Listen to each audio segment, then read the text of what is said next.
Hello everyone, my name is Jay Scott and I want to welcome you back to my YouTube channel. So if you are new, make sure that you like, comment, subscribe, and share so that you can get a notification every time I drop a new video. This time we're going to talk about the differences and similarities from America to South Africa. Some of the things that I experienced and that was new to me that may have been a culture shock. Whew. I'm like, should I start off with the heavy hitter? I'm going to start off with the heavy hitter. The heavy hitter is load shedding. Scheduled electricity outages.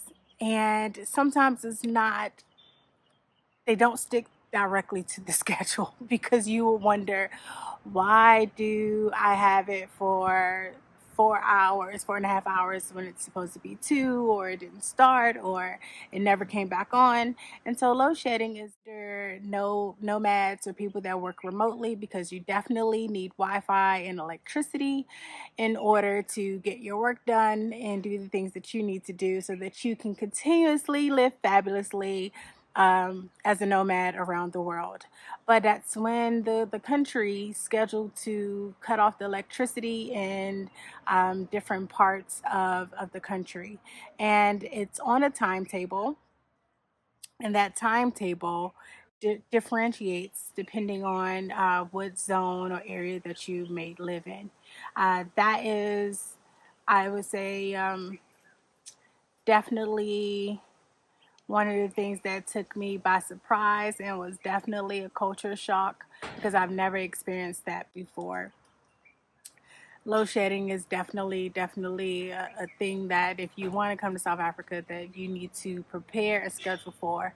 And to combat that, you will get a battery for certain things that you may need, whether that's to charge your laptop, that's to charge your phone, charge the Wi-Fi device that you may have received, or get a little small Wi-Fi device as well that can help you to like combat some of those load shedding times. Another big thing that people get is an inverter. So an inverter basically would allow you to uh, maintain electricity during those scheduled outages. Yeah. Or you just move into a place that has a generator. So you will pay more, but it's worth it. It's definitely worth it. So either move in a place that has a generator, buy an inverter, or buy a battery so that you can combat the load shedding, which is scheduled power outages. Find no similarities in that compared to at home. That was a major culture shock, or that is a major culture shock for me.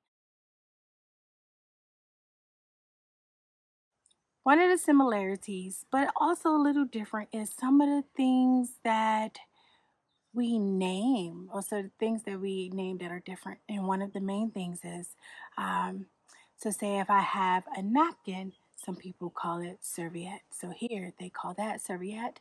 In the US, we call it napkin.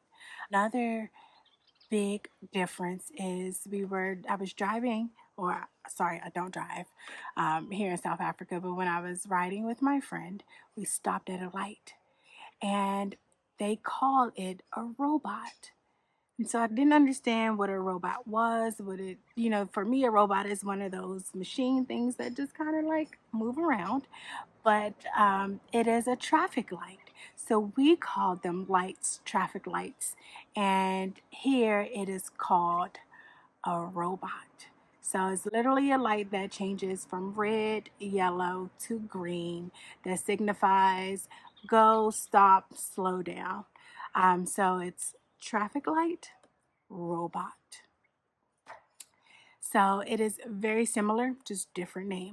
Or another thing that's also similar, you may think because you are coming to the continent that you may not see a lot of different races. Well, just like the major cities in the US, there are major different races in South Africa.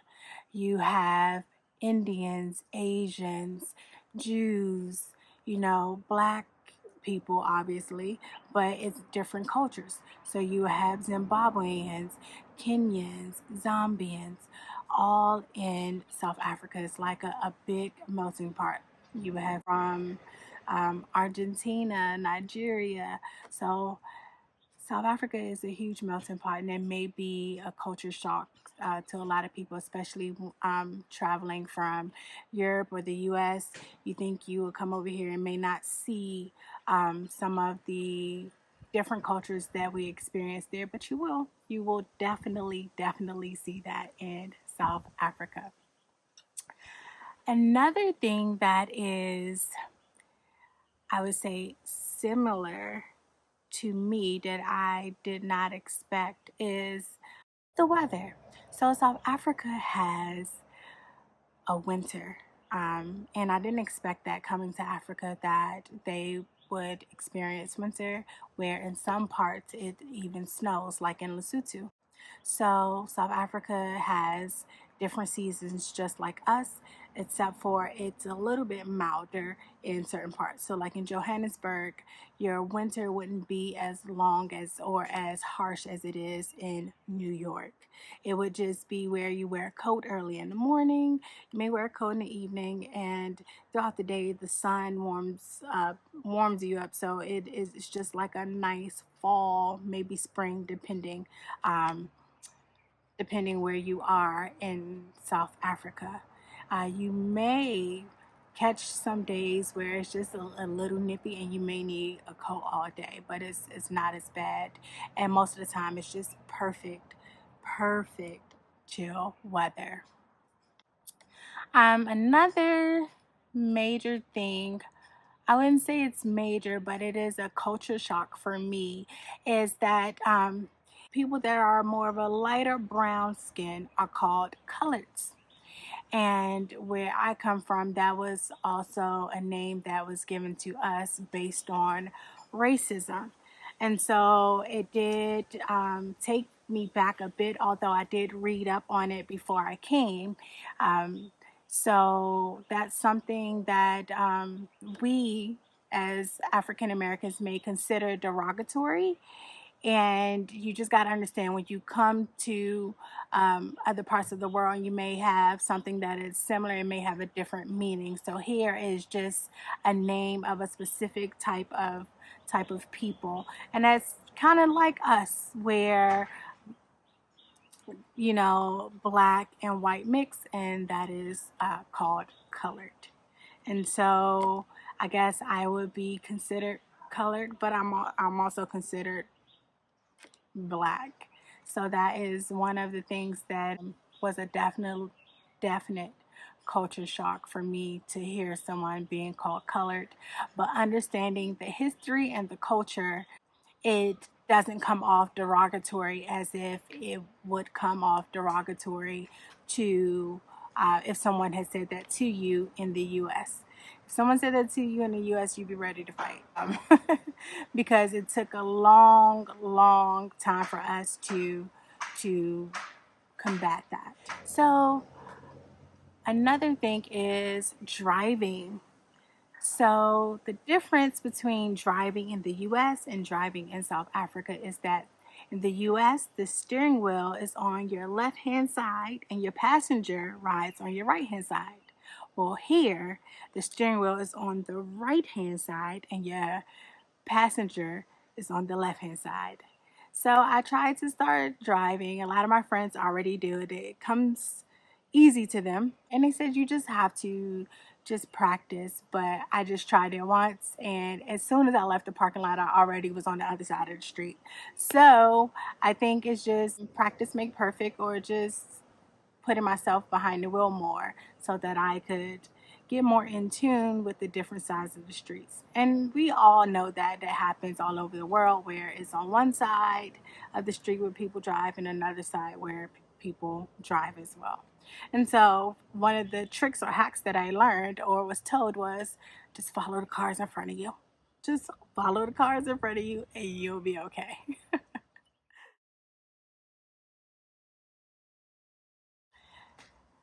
Another similarity, but the name is different, is In America, black people, we like to cook out. We open the grill, you throw some meat on there, you may throw some corn, whatever, and you cook out. It's smoking, it's cooking.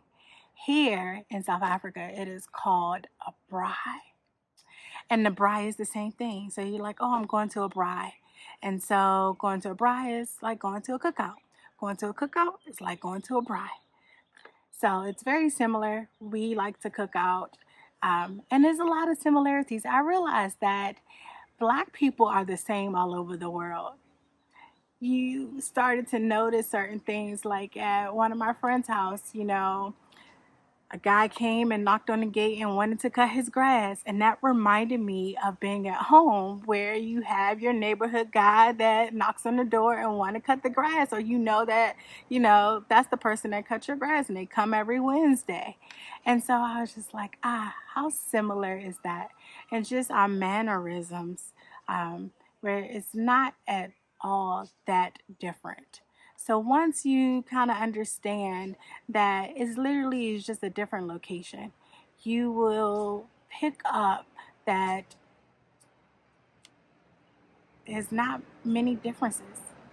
The only difference is maybe the way that you were brought up and culture, because there is 11 different languages in South Africa. So sometimes when you feel like that you are, because you speak English and that person speak English, that they are interpreting it the same way as you, it is not the case 100% of the time.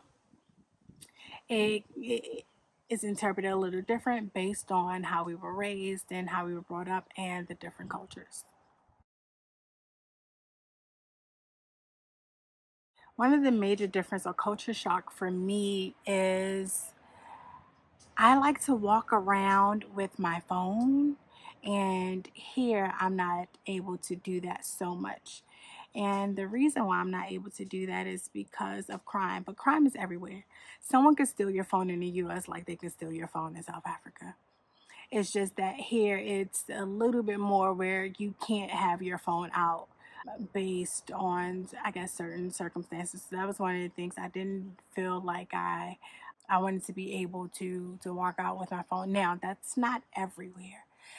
It's mostly in Joburg, but when I went to, I would say, Cape Town, I felt comfortable. Durban, in some parts, I felt comfortable. So it's really up to, I guess, environment. So make sure that you notice the environment that you're in. One of the similarities is shopping bags.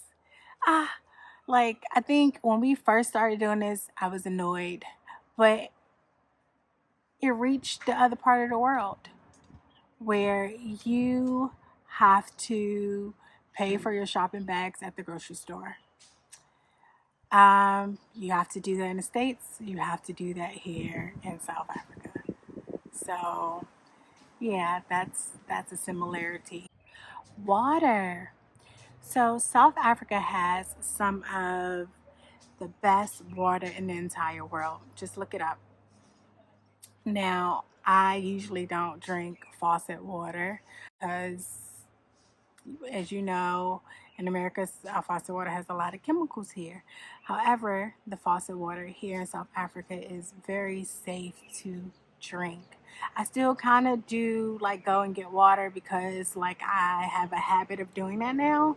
And I've been doing that for so long. But yeah, I still kind of refill my water and my bottles, but it's one of the safest water, natural faucet water to drink in the entire world.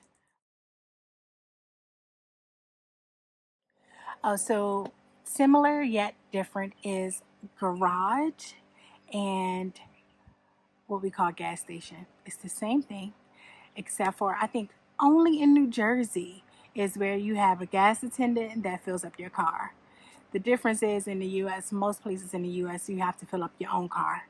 In South Africa, no matter where you go, you have a gas attendant that fills up your car, put air in your tire, check your oil. So that's one of the perks that I definitely love. Yeah.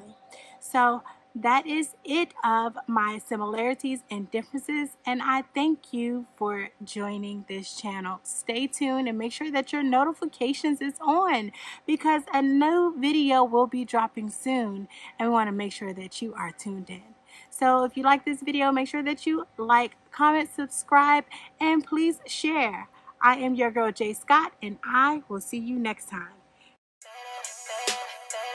And this is my journey from passion to purpose.